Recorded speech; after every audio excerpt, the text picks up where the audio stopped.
La rédaction de Kivu Morning Post réalise ses émissions à l'est de la République démocratique du Congo. Une partie de la RDC secouée par plusieurs réalités. Aujourd'hui, dans notre émission, l'émission que vous suivez, Libre Opinion, qui donne l'opportunité à différents acteurs politiques, sociaux, économiques de revenir, de donner leur point de vue par rapport à la vie sociale, politique, économique du pays, va aujourd'hui s'intéresser à la question de déplacés. Et à cet effet, je vais rencontrer le président du Conseil communal de la jeunesse qui a eu le temps de parler, qui a eu le temps également d'observer. Aujourd'hui, dans cette émission, mesdames, messieurs, il nous parlera de la question des déplacés, son point de vue par rapport à la gestion de ces personnes qui ont quitté Massissi, qui ont quitté Rutshuru et qui se retrouvent à Boulengo, en ville de Goma, dans le quartier La.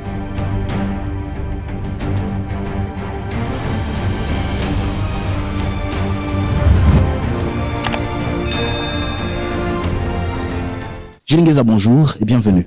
Bonjour, messieurs les journalistes. Merci encore une fois de m'avoir invité pour pouvoir participer à cette émission qui est beaucoup plus aimée par bon nombre déjà au niveau de non seulement la ville de Goma, mais sur toute l'étendue de notre pays, la République démocratique du Congo, et c'est là qui sont au-delà de nos frontières. Alors, Gilles Ngueza, les affrontements entre le 1-23 et le FARDC s'est intensifié, surtout dans le territoire des Massissi. Il y a une augmentation des cas de déplacés.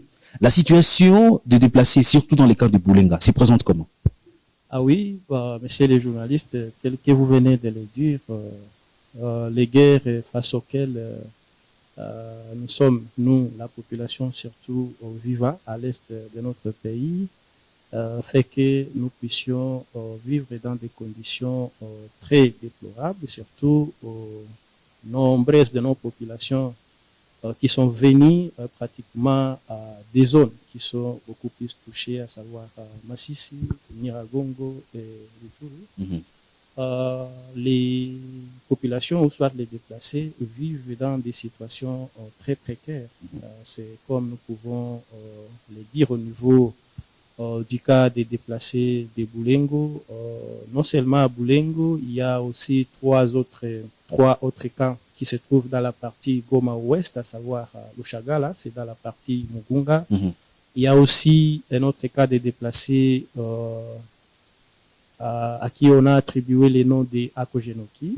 Est-ce qu'il y a eu des camps qui se sont ajoutés par rapport au nombre de déplacés? Oui, exactement. Il y a les cas qui se sont ajoutés parce que les mois qui étaient derrière nous, on a envisagé seulement les cas de Boulengo, mais il y a les cas de Lushagala, compte tenu du fait que les affrontements se sont poursuivis dans des zones où nous avons enregistré un mouvement massif déjà qui vient de ces zones vers cette partie.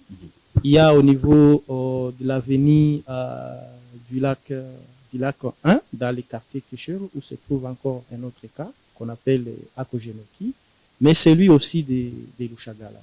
Et il y a eu un afflux massif de déplacés qui sont cantonnés ou placés dans ces camps de déplacés. Et tous ces déplacés vivent les conditions vraiment misérables parce que il y a ceux qui viennent de faire autant de mois, depuis qu'ils ont quitté leur milieu vers ces coins, ils n'ont jamais reçu aucun don venant soit des humanitaires ou soit du gouvernement congolais. Et c'est ce qui fait d'ailleurs que beaucoup d'entre eux commencent d'ailleurs à se lamenter parce qu'ils vivent dans des conditions misérables. Ils se disent que pourquoi quitter nos zones, parce que là il y avait des conditions que nous avions décriées, et venir encore ici, et les mêmes conditions nous sommes en train de les vivre, il y a lieu que nous puissions retourner dans nos milieux d'origine pour que nous puissions cette fois-ci faire face à ces combats qui fait rage parce qu'ils ne trouvent pas l'importance ou la raison qui peut faire en sorte qu'ils continuent à vivre ici pendant qu'ils ne sont pas assistés. Alors, à ce niveau, on va comprendre avec vous la même situation. Les déplacés qui s'installent à Boulengo, déjà on enregistre morts suite au gaz. Est-ce qu'il y a eu des mesures qui ont permis à ces Congolais de vivre dans une quiétude malgré qu'ils sont dans des camps de déplacés? Qu'est-ce qui explique déjà à leur arrivée, on enregistre déjà des morts, des gaz. La question n'a pas été traitée déjà au début. Ah oui, monsieur le journaliste, nous, le même jour que ces mêmes déplacés se sont installés au niveau de ces camps de déplacés, nous avions été le premier à pouvoir alerter auprès des autorités parce que nous avions vu que les conditions dans lesquelles les gens étaient en train d'être accueillis n'étaient pas d'ailleurs favorables. Les sites sur lesquels ils sont, c'est un site qui contient les dioxydes de carbone et qui est à un nombre vraiment trop élevé. Et d'ailleurs, ce n'est pas nous qui l'avions d'ailleurs constaté en premier lieu. Il y a eu les experts de la protection civile et de l'OVG. D'ailleurs, même le président, le coordinateur provincial a perdu sa vie sur le lieu.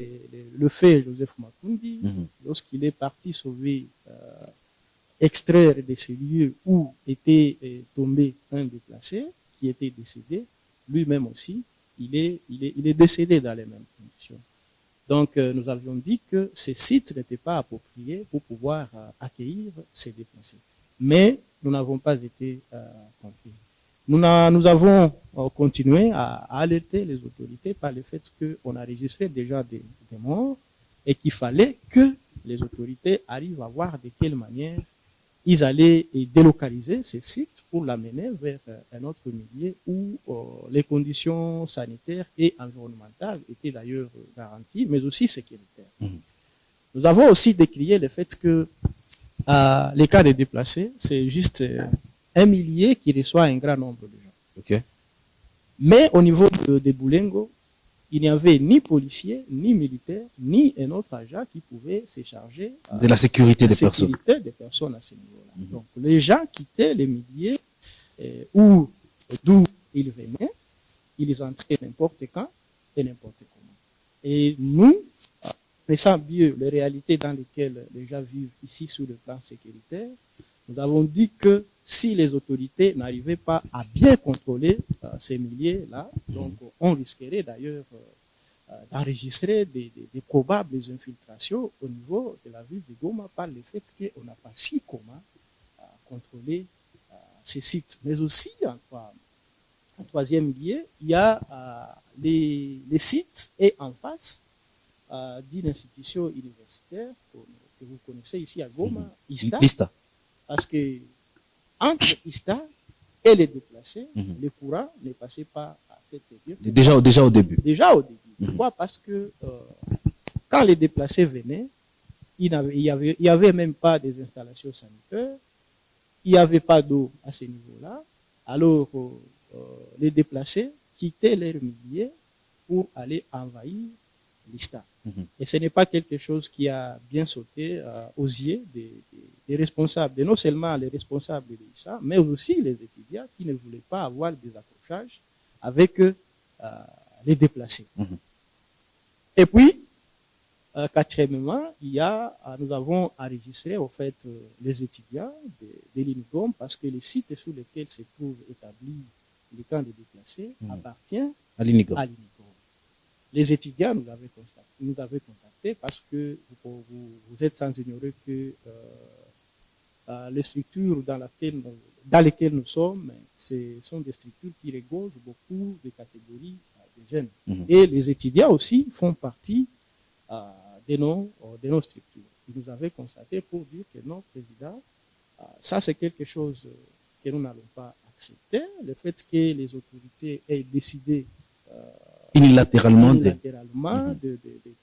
d'installer les camps de déplacés là-bas, c'est pas quelque chose qui nous engage, étant donné qu'il y a un projet qui est en cours et qui doit être exécuté à ce niveau-là en faveur des étudiants. Donc, c'est quelque chose que nous ne sommes pas en train d'apprécier. Et tout ça, nous avons apporté toutes ces déclarations auprès des autorités.